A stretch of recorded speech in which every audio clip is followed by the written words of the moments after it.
हर साल करोड़ों श्रद्धालु माता वैष्णो देवी के दर्शन के लिए कटरा से त्रिकुटा पहाड़ियों की ओर जाते हैं। ये यात्रा सिर्फ एक रिलीजियस रिचुअल नहीं है बल्कि आस्था और विश्वास का सिंबल है। लेकिन हाल ही में इस पवित्र स्थान मार्ग पर एक बड़ा हादसा हुआ। हैवी रेन्स की वजह से लैंडस्लाइड आया और कई मासूम जिंदगियां इसमें चली गई। अब सवाल ये उठता है, आखिर ये हादसा क्यों होते हैं? सबसे पहले साइंटिफिक रीजन समझते हैं। मॉनसून सीजन में जब रेनफॉल नॉर्मल से कई गुना ज्यादा होते हैं तो पहाड़ की मिट्टी और रॉक्स पानी से सैचुरेट हो जाते हैं, स्लोप्स अनस्टेबल हो जाते हैं और ग्रेविटी के प्रेशर से लैंडस्लाइड ट्रिगर हो जाता है। इस बार भी बिल्कुल यही हुआ।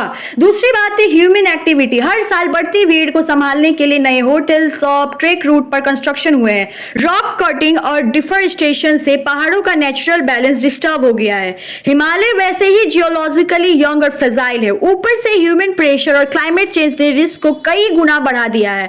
अब आते हैं स्पिरिचुअल पर्सपेक्टिव पर। कई लोग मानते हैं कि मां वैष्णो देवी अपनी भक्तों की रक्षा करती है, तो फिर ऐसे हादसे क्यों होते हैं? इसका जवाब स्पिरिचुअलिटी लॉजिकल तरीके से देते हैं। फेथ ये कहता है कि देवी हमें बार बार संकेत देती है कि हमें नेचर का रिस्पेक्ट करना चाहिए। जब हम लालच या सुविधा के लिए पहाड़ों से छेड़छाड़ करते हैं तब प्रकृति हमें अपने नियमों की याद दिलाती है। और ये चेतावनी सिर्फ धार्मिक नहीं है, ये साइंटिफिक भी है। सोचने वाली बात यह है कि रिलीजन और साइंस दोनों एक ही बात कह रहा है, बैलेंस रखो।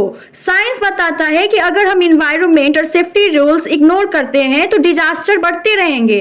फेथ हमें रिमाइंड करता है कि नेचर को मां की तरह सम्मान दो। इसीलिए असली सीख ये है, वैष्णो देवी की यात्रा सिर्फ आस्था का सफर नहीं, ये जिम्मेदारी का सफर भी है। हमें अपनी श्रद्धा स्थल की पवित्रता बनाए रखनी है और साथ ही इकोसिस्टम का भी ख्याल रखना है, तभी भविष्य में ऐसी ट्रेजेडीज से बचते रहेंगे। तब तक के लिए लाइक कीजिए, कमेंट कीजिए, सब्सक्राइब कीजिए।